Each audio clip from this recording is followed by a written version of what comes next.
Naalala ko yung tanong kanina ni Danmark, yung ating worship leader, no? Parang dumaan lang yung Holy Week, yung Resurrection Sunday, and what now for us?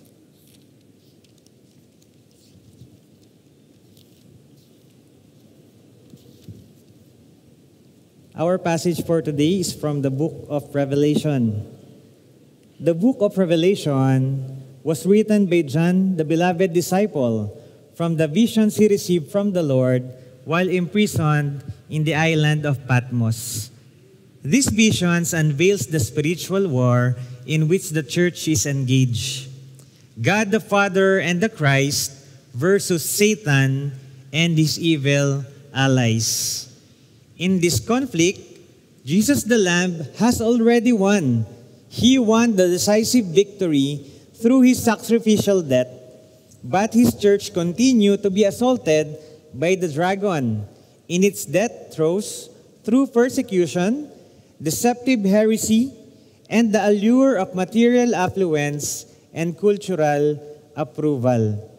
So yung Book of Revelation po, marami pong mga symbols, but we will not go on every symbols that we can see today.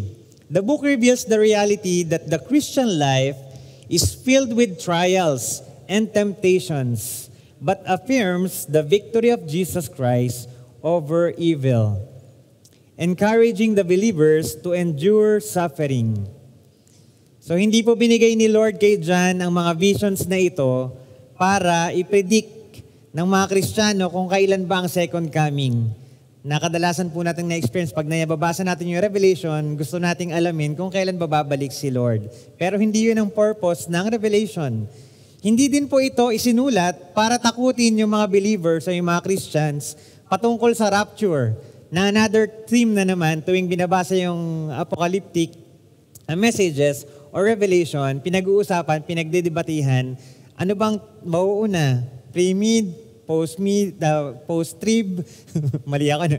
Pre-trib, post-trib, yan, mid-trib, yung damit yan. Iba yon, joke po yon.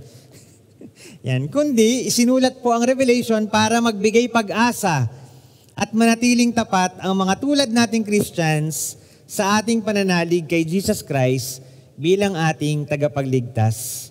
So hindi po ito ginawa, ang Revelation, para mamaya pagkatapos ng ating mensahe ay magdedebate kayo kung ano yung mga symbols na nakita nyo ron, ano bang ibig sabihin ng 7, ng 24, at kung ano-ano pa man. So ang primary purpose po ng Revelation is to reveal the future of what is coming para sa ating mga Kristiyano and to encourage us that even there will be difficulties or trials that is ahead of us, Jesus Christ is there to redeem us and so that we can be united with the Father. Our passage for today is from Revelation chapter 5, 6 to 10. The Apostle John sees that the Lamb of God is standing at the center of heavenly worship, bearing the marks of sacrifice, yet reigning in glory. This passage reveals the fulfillment of God's eternal plan, the victory of Christ, and the calling of His redeemed people. Tayo pong mga Kristiyano, we are called to a life of worship and purpose. As we study these verses, may our hearts be stirred, our faiths be strengthened, and our lives transformed by the truth that Christ alone, the Lamb of God, is worthy to receive all honor and praise from all of creation. Tayo po'y manalangin. Aming Ama, sa umagang ito, dalangin po namin ang inyong banal na Espiritu ang lumukob sa lugar na ito ng aming maunawaan at magamit namin, Panginoon, sa aming pang-araw-araw na buhay, yung pag-aaralan naming salita ninyo, Panginoon. May we be obedient to your call. May we be obedient to your word, Panginoon. Ito po ang aming dalangin sa pangalan ni Jesus. Amen. Worthy is the Lamb. Then I saw a lamb looking as if it had been slain, standing at the center of the throne, encircled by the 4 living creatures and the elders. The lamb had 7 horns and 7 eyes, which are the 7 Spirits of God sent out into the earth. He went and took the scroll from the right hand of him who sat on the throne. we can read starting from verse 1 nung chapter 5, the sadness of John because he saw the scroll but no one could open it. Sabi po sa verse 2 to 4, and sabi ni John, and I saw a mighty angel proclaiming in a loud voice, who is worthy to break the seals and open the scroll? So hanggang ngayon po, misteryo po kung anong scroll yun. No? Kasi iba-iba yung mga idea ng mga Bible commentaries patungkol sa kung anong laman ng scroll na yon. But no one in heaven or on earth or under the earth could open the scroll or even look inside it. I wept and wept because no one was found who was worthy to open the scroll or look inside. So malungkot po si John dun sa vision na yon. Kasi nandun na raw yung scroll na nanggaling sa Panginoon. Pero wala raw able na humawak nun, kumuha nun at tignan kung ano ang laman. But an elder comforted John and assured him that the Lion of the tribe of Judah is able to open the scroll and its 7 seal. The Lion of the tribe of Judah. Napanood niyo po yung Narnia? Parang ganon, a great lion coming to take the scroll and open it so that the plan of God for humanity will be fulfilled. Revelations chapter 5, verse 5, sabi po doon, then one of the elders said to me, do not weep. See, the Lion of the line of Judah, the root of David, has triumphed. He is able to open the scroll and its 7 seals. However, while John expected to see a mighty lion sitting on a throne, there he saw a lamb. And not just a little meek lamb, hindi lang maliit na tupa, sabi ron, a lamb that looked like it has been slain. Para pong kinatay yung kordero o yung maliit na tupa, yung baby na tupa, na nakita ni John. Naalala ko po nung nag-upgrade tayo ng sound system dito sa church, di ba? Pinalitan natin yung mga malalaking speakers. Naalala niyo po yon? May mga speakers tayong malalaki. So excited yung marami kasi bago raw yung speakers sa church. Ano kayong magiging tunog nun? Tapos nung nakita po ninyo yung speakers, ayan po sila. Ay, ang cute naman. Ang liliit naman yan. Yan na ba yon?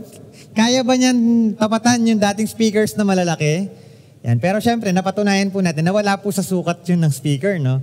Yan. So nakita natin, ang liliit nga pero yung quality po niya ay better doon sa dating mga mas malalaki na speakers natin. So parang ganun siguro expectation ni John.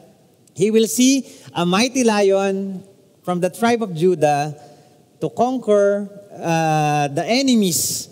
Pero ang sumulpot po ron ay maliit na tupa, na duguan.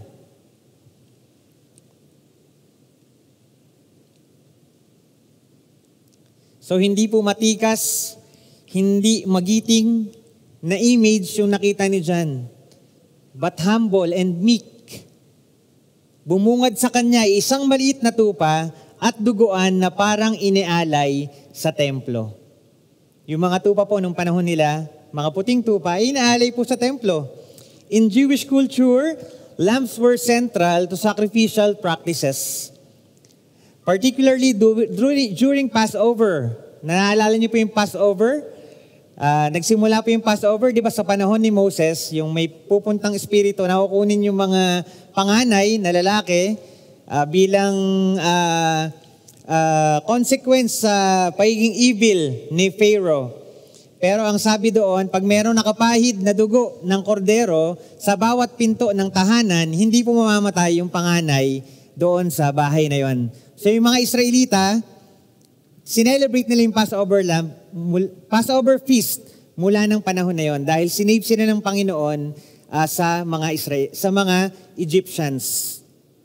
This image is deeply embedded in the Jewish understanding of atonement and redemption.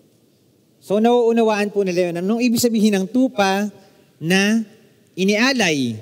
It is about atonement and redemption.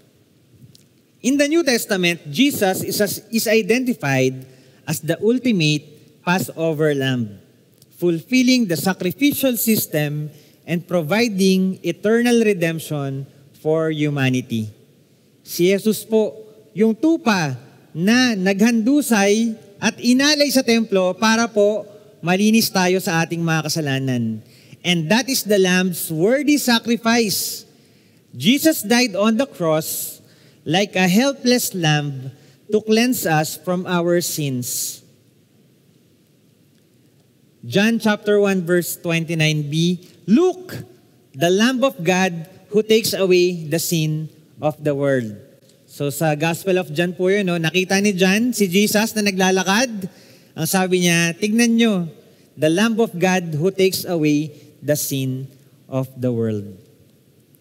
Jesus paid the ultimate price to save humanity. His sacrifice was not just an act of suffering. Hindi po katulad ng mga nagpipinitensya who we seems look like na nagsasuffer sila at sa-sacrifice ng sarili. Pero po yun, para sa sarili nila ang kapakanan. Dahil iyon ang iniisip nila na makakalinis sa kanilang mga kasalanan. But Jesus, who is sinless, faultless, blameless, sacrificed His life for us. He suffered for our sins. But a victory that brought salvation and reconciliation between God and mankind. Yun nga po, no? Iba po, yung pagkapako ni Jesus sa krus ng Kalbaryo is not a sad story for us. It is a story of hope, salvation, and reconciliation with God. Even though the marks of His sacrifice were evident, the Lamb was not present. The Lamb was not presented as an object of pity. So sinabi ko nga po yung pagkamatay ni Jesus, although mukhang sad yun, but no, we are happy that He died on the cross because that is the will of God for Him. So sabi po rin yung lamb daw that looks like it has been slain, ay pinakita talaga na image kay John para ma-realize ng mga readers ng panahon niya na ang Panginoong Jesucristo ay nag-sacrifice ng buhay para po sa atin, para sa kanila at para sa atin. He also bore the marks of omnipotence and omniscience. So yun po yung symbol po, no? Yung mga 7 horns and 7 eyes, nagsisimbolize po yan ng perfection. So perfect with all power, perfect with all knowledge and wisdom. What a figure, a slain lamb who has the mark of omniscience and omnipotence. He is the great and supreme God. Jesus is alive. Jesus is God. Therefore, as people redeemed by grace of God through faith in Jesus Christ, our hearts must overflow with gratitude and reverence. He is the Lamb who was slain, whose sacrifice was for all people from every tribe, every language, every nation. His blood, we have been brought into a new covenant. By His blood, we have been brought in a new covenant, saved not by our own merit, but by His boundless love and mercy. His triumph over sin and death calls us to a life of worship, devotion, and unwavering faith. So hindi po masasayang yung sakripisyong ginawa ng Panginoon Jesucristo sa krus ng Kalbaryo para sa ating mga buhay. Kaya po dapat tayo may encourage to worship Him, to live a life worthy of the gospel, and to continue our faith until the end. The Lamb is worthy to be praised. Verse 8, And when He had taken it, the 4 living creatures and the 24 elders fell down before the Lamb. Each one had a harp, and they were holding golden bowls full of incense, which are the prayers of God's people. The 4 living creatures and the 24 elders who represented heavenly beings and the redeemed people of God. They immediately fall before Him in submission and adoration. This act signifies both recognition and surrender. They acknowledge the Lamb's worthiness to fulfill God's final judgment. So naalala niyo pa yun, nung fresh pa kayo na-share ng gospel, then you realize how sinful you are, yet Jesus died for you. Ang ating response is to worship Him. We will give back our lives to Him dahil sa Kanya yun ang galing. At tayo ay sasamba sa Panginoon. Hindi lamang sa pag-awit sa loob ng simbahan, but lahat ng gagawin natin sa ating buhay ay magiging act of our worship for Him. Their worship is not an empty ritual, but it is accompanied by symbolic offering. The elders hold harps, instruments of praise, which emphasize the celebratory nature of this moment. They also carry golden bowl full of incense, described as the prayers of the saints. This imagery connects the worship in heaven with the faithful prayers of the believers on earth. So hindi po yung mga saints sa langit ang nagpe-pray for us. We are praying for the saints here on earth. Yan. Kaya po yung mga image ng mga angel ay may hawak na harp kasi dahil sa Bible verse na to, so inassume po no, na ang mga angels, ang instrumentong hawak nila ay harp, string instrument. Our prayers is heard by the Lord. Naririnig po ng Panginoon yun. It is not forgotten. So kung may mga pinapanalangin ka na parang ang tagal-tagal na hindi naman tinutugon ng Panginoon, huwag kang mapapagod. Dahil naririnig yun ng Panginoon at bibigyan kanya ng sagot sa tamang panahon. Jesus alone is worthy to open the scroll because He redeemed humanity through His blood. The response of the creatures and elders serve as a model for all believers, calling us to worship Him with reverence, thanksgiving, and joyful praise. So yung realization na si Jesus Christ lamang, yung inaabangan nila, who can take up the scroll, open it, so that God's will for the humanity will be fulfilled, ay nagampanan, and their response, yung heavenly beings, ang response nila is to worship Jesus. So our response also is to worship Jesus, our Lord and Savior. Therefore, we must understand that worship, it is not just an act, o hindi lamang ginagawa na para masabi na ginawa mo yon, but it is a posture of the heart. Sinare ko sa praise and worship team kahapon, kaya nating pagtakpan yung ating puso kapag tayo pumupunta rito sa harapan at umaawit at tumutugtog para sa Panginoon. But panglabas na anyo lang yon yung ating mga pinapakita tuwing tayo umaawit at nagpupuri sa Panginoon. But what's important, kung ano po yung nasa loob ng ating puso. We must worship God with reverence, gratitude, and surrender, recognizing that He alone is worthy of honor and praise. Kaya kung tayo po ay nagpupuri sa Panginoon sa pamamagitan ng pag-awit ng mga praise and worship songs, hayaan po natin na ang Holy Spirit ang manguna sa ating puso sa tunay na pagsamba.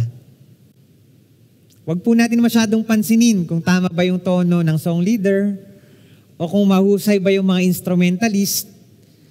At huwag po nating huwag tayong madistract kung hindi sumasabay yung lyrics na nakikita natin sa kung ano yung kinakanta natin, but we will focus into worshiping the Lord. Siyempre minsan may mga distractions na ganun, no? But we will not allow those things to take us away from our worship from the Lord. Huwag po natin hayaan na doon tayo makafocus. Ang i-focus po natin ay yung ating paglilingkod sa Panginoon at pagbibigay papuri sa Kanya. Let us not overanalyze our worship, but instead allow our hearts to freely express our praise to God. Allow our hearts to fully express our praise to God. But at the same time, let us be reminded not to let our emotions overpower our understanding, ensuring that our worship remains both heartfelt and deeply rooted in truth. So hindi naman po tayo magbubulag-bulagan na hindi naman natin naintindihan yung lyrics ng kanta. Hindi naman natin nauunawaan yung mga sinasabi ni pastor sa kanyang mensahe, pero iiyak-iyak tayo tapos feel na feel natin. Hindi natin alam kung ano yung na-feel natin. So dapat po balance. No? We understand what we believe. We are deeply rooted in the truth. True worship is a balance of spirit and understanding, an offering that is both sincere and intentional. When we worship, we should engage both our hearts and minds, allowing our love for God to be expressed not only in emotion, but in a deep awareness of who He is and what He has done. Kapag na-realize mo kung sino ang Panginoon sa iyong buhay at kung paano siya naging mabuti sa iyo, doon mag-overflow yung emotion mula sa iyong puso because you are grateful for having Jesus as your Lord.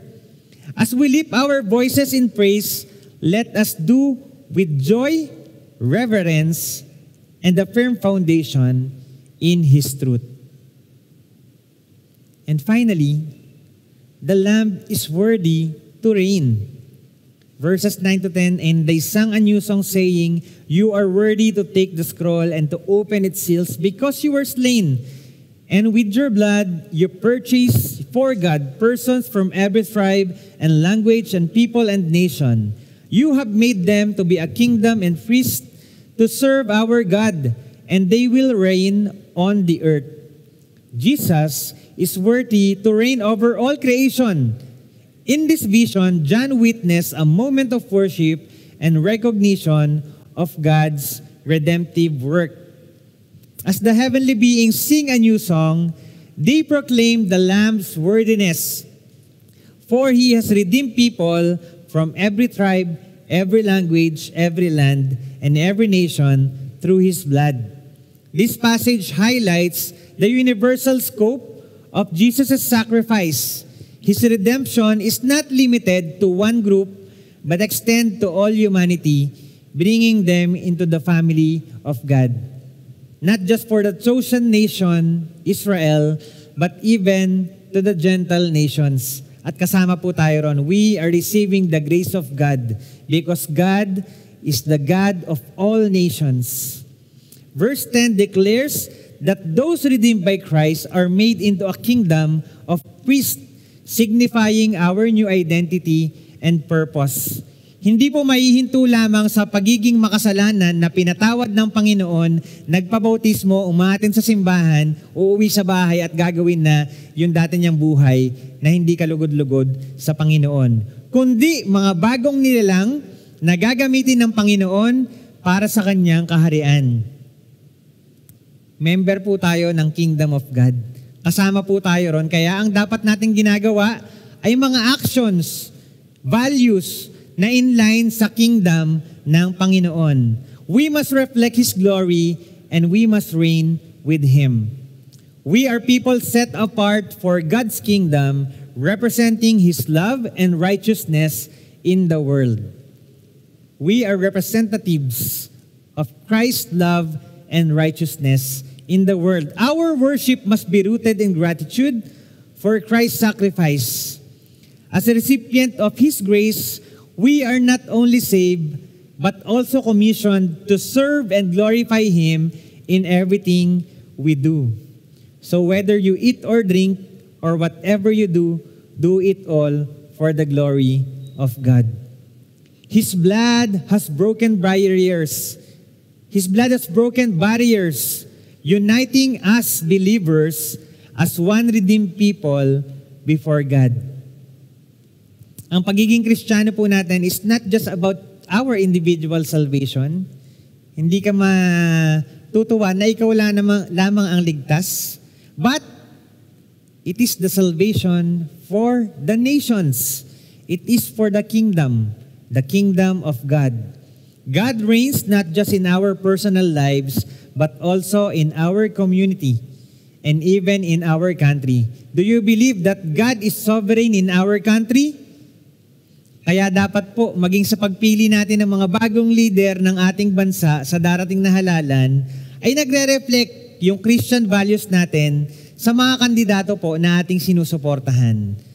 We vote for people not to become fanatics, but citizens who demands accountability, good governance, and integrity in leadership, ensuring that those in power uphold justice, serve the people selflessly, and make decisions that promote common good.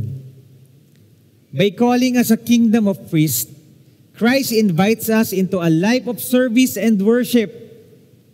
Just as priests in ancient Israel mediated between God and people, we are now given the role of representing His love, His truth, and His justice to the world.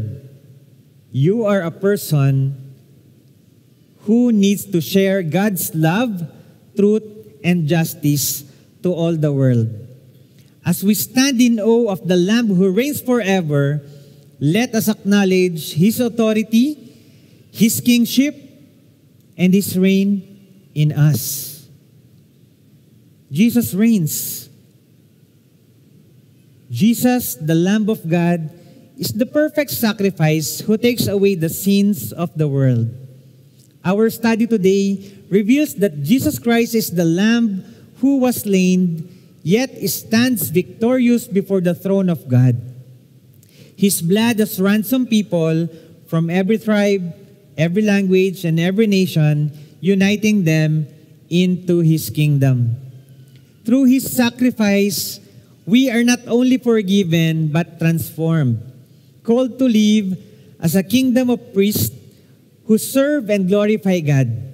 His atonement is complete, offering salvation to all who believe in Him, and His triumph over sin and death should move us to deep gratitude and unwavering faith. Because Jesus is worthy, we must worship Him and fully surrender our lives to Him. Let us allow the Holy Spirit to rule over our hearts, to shape our words, actions, and priorities according to His will. Tayo po'y manalangin. Thank you, Lord, for this morning. Salamat po sa inyong salita. Dalangin ko po, Panginoon, na ang bawat mensahe na aming narinig ngayong umagang ito ay tumimo sa aming mga puso, Panginoon. Maunawaan namin ang katotohanan patungkol sa inyong anak na si Jesus, ang aming tagapagligtas. Malaman namin, Panginoon, dala-dala niyang pag-ibig, katotohanan, at justice. Maraming salamat, Panginoon. May you continue to work in our lives. Patuloy niyo kaming i-mold, Panginoon, sa nais niyo for us. This is our prayer in Jesus' name. Amen.